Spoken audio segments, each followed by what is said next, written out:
안녕하십니까. 주식회사 효돌의 전문위원인 울산과학대학 명예교수 김수옥입니다. 오늘은 어르신을 위한 인공지능 돌봄 로봇 효돌이와 함께 노인 우울증에 관해 알아보도록 하겠습니다.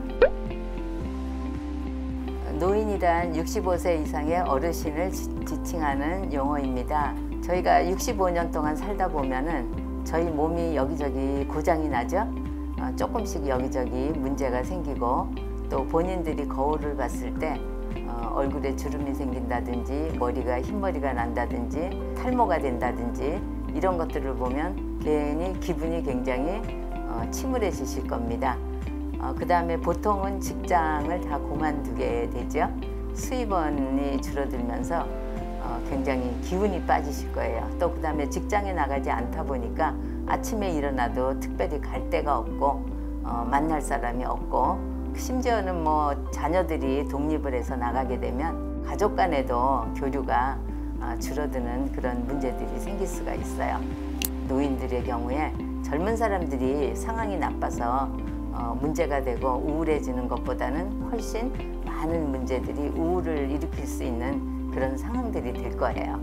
자, 그런데 이런 우울감은 사람이 살면서 누구나가 다 느껴보는 일인데, 이게 너무 길게 오래 지속이 된다든지 너무 심하다든지 하면은 저희가 우울증 진단을 받게 되는 거예요. 그래서 지금 임상에서는 2주 이상 이런 우울감이 지속이 되고 잘 조절이 안 되고 거의 매일 이런 상황이 되면 노인 우울증이라고 진단을 받게 되는 것입니다. 노인 우울증 증상으로는 크게 세 가지로 나누어 볼 수가 있는데요. 첫 번째, 우울감에 대해서 먼저 말씀드리겠습니다. 마음속으로 굉장히 좌절을 한다든지 실패감을 느낀다든지 굉장히 무기력해지고 혼자 울음을 크게 터뜨린다든지 그런 증상도 나타나게 됩니다. 그 다음에 몸이 아픈 것에 대해서 굉장히 심란하게 생각을 하시죠. 건강염려증 증상 같은 그런 특징을 나타내기도 하고, 또 심지어는 가슴이 답답하다든지 굉장히 짜증이 난다든지 하는 그런 불안 증상을 나타내기도 됩니다. 증상으로 두 번째는 삶에 대한 의욕이 감소하는 것입니다. 매사에 대해서 굉장히 신드릉한 그런 느낌이 들고, 그러다 보니까 비관적으로 생각하게도 됩니다. 앞으로 더 살아봤자 뭐 크게 좋은 일이 있겠느냐, 이런 식으로 생각을 하다 보니까 생을 포기하려고 하는 그런 현상이 나타납니다. 이게 우리가 우울증에서 가장 걱정하고 염려하고 하는 그런 합병증 중에 하나가 자살을 시도하는 것입니다. 자, 우울증 증상으로 세 번째는 활동 감소에 관해서 말씀드리겠습니다. 신체상의 거울을 봤을 때 어깨가 굽는다든지 키가 준다든지 무릎이 아파서 자세가 변형이 된다든지 이런 것들에 관해서 굉장히 걱정을 많이 하게 되다 보니까 사람들하고 만나는 것을 꺼리게 됩니다. 자연히 활동량이 점점 더 감소하게 되고, 그러다 보면 신체의 기력이라든가 근력이라든가 이런 것들도 다 덩달아서 떨어지게 됩니다. 노인뿐만 아니라 모든 연령대의 우울증에서는 그 마음이 힘든 것을 신체적인 증상으로 표현을 많이 하고 있습니다. 그런데 특히 노인의 경우에는 여기저기 많은 부분에 몸이 아프다는 것을 호소하는 것이 특징입니다.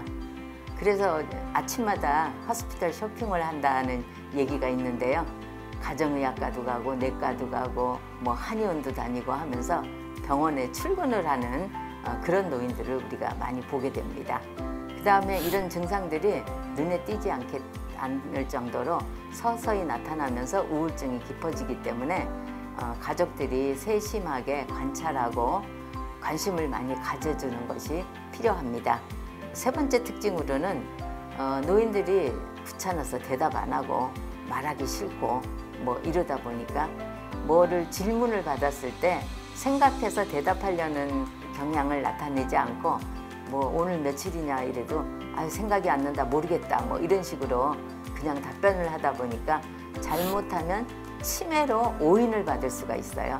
그런 특징이 있는 것이 노인 우울증의 커다란 특징입니다. 우울증에 대해서 관심을 안 가지게 되고 그냥 시간 지나면 낫겠지, 뭐 노인은 원래 그래, 이런 식으로 전문적인 치료를 안 받고 지나가는 경우가 많이 있습니다. 그런데 이거는 아까 말씀드린 대로 자살 시도라든가 뭐 이런 문제들이 아주 심각한 합병증이 올 수 있기 때문에 그렇게 그냥 넘겨 지나가서는 안 되는 일입니다. 정신건강의학과에 가서 정확하게 진단을 받고 약물 치료도 받고 상담도 하시면서 이 우울증에 관해서 적극적으로 치료를 하셔야 됩니다. 약물 치료는 생물학적인 치료로 그 약물이 우리 몸에 들어가서 세로토닌이라든가 하는 신경 전달 물질의 그 농도를 정상적인 일정한 농도로 유지할 수 있도록 그렇게 도움을 주는 약물입니다. 그런데 이 약물은 먹는다고 해서 즉시 효과가 나타나거나 이런 것이 아니고 3개월 내지 6개월 이상 지속적으로 약물을 복용해야 우리 몸의 세로토닌이라든가 이런 것들의 농도가 일정한 수준이 돼야 효과를 나타내는 것입니다. 선생님과 상의해서 지속적으로 치료를 받으셔야 되고, 그 다음에 이런 약물들은 모든 약물이 다 그렇듯이 약간의 부작용이 나타납니다.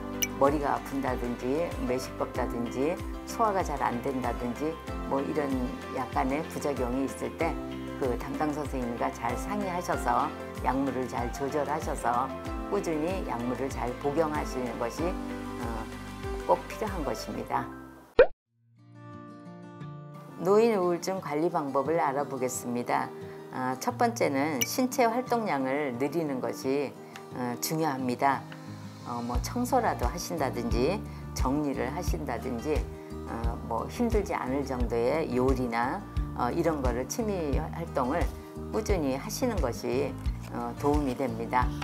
특히 햇볕을 쬐면서 바깥에 나가서 산책을 한다든가 뭐 평소에 즐기던 운동 같은 것을 계속 하게끔 하시는 것을 권장하고 있습니다. 그 다음에는 그 혼자 지내지 않는 것이 굉장히 중요합니다. 혼자 가만히 있다 보면 본인의 그 비관적인 생각에 계속 빠지고 거기서 헤어나지 못하게 됩니다. 그래서 사람들을 만나고 다른 사람들과 하고 교류를 하면서 시간을 보내는 것이 좋습니다. 뭐 복지관을 가신다든지 경로당이나 아니면 사적인 모임 같은데 가셔서 다른 사람들하고 교류를 하시고 식구들하고도 자꾸 같이 시간을 보내는 그런 것이 중요합니다. 세 번째 방법으로는 규칙적으로 수면을 취하고 균형 잡힌 식사를 잘 하는 것이 중요합니다. 식사를 잘 하시고 수면을 잘 취하시는 것은 신체를 활성화시켜서 에너지를 생성할 수 있게 하고 특히 뇌세포의 활성화를 도와주는 것이 됩니다. 또 멜라토닌이라든가 세로토닌 등의 신경 전달 물질의 농도가 정상화되도록 도와주는 그런 생물학적인 도움을 받을 수가 있기 때문에 잘 주무시고, 특히 밤에 못 주무시면 낮에 잠깐씩 낮잠을 자는 것도 도움이 되는 방법입니다. 제철에 나오는 싱싱한 채소나 과일을 골고루 잡수시고 단백질, 탄수화물, 무기질, 비타민 이런 것들을 골고루 잘 섭취하시는 것이 우울증 치료에 도움이 됩니다. 작은 목표를 정해서 작은 성공하는 경험을 자꾸 할 수 있도록 그런 기회를 만들어주는 것이 굉장히 도움이 됩니다. 그렇게 함으로써 긍정적인 태도를 갖게 되고 성취감을 느낌으로써 자존감이 회복되면서 주변인에 대해서 또 굉장히 긍정적으로 생각하게 되는 그런 부분입니다. 그래서 주변인들이 특히 그분의 성취, 아주 작은 일이지만 무언가를 잘 했을 때 칭찬해주고 격려해주고 하는 그런 것들이 굉장히 중요합니다.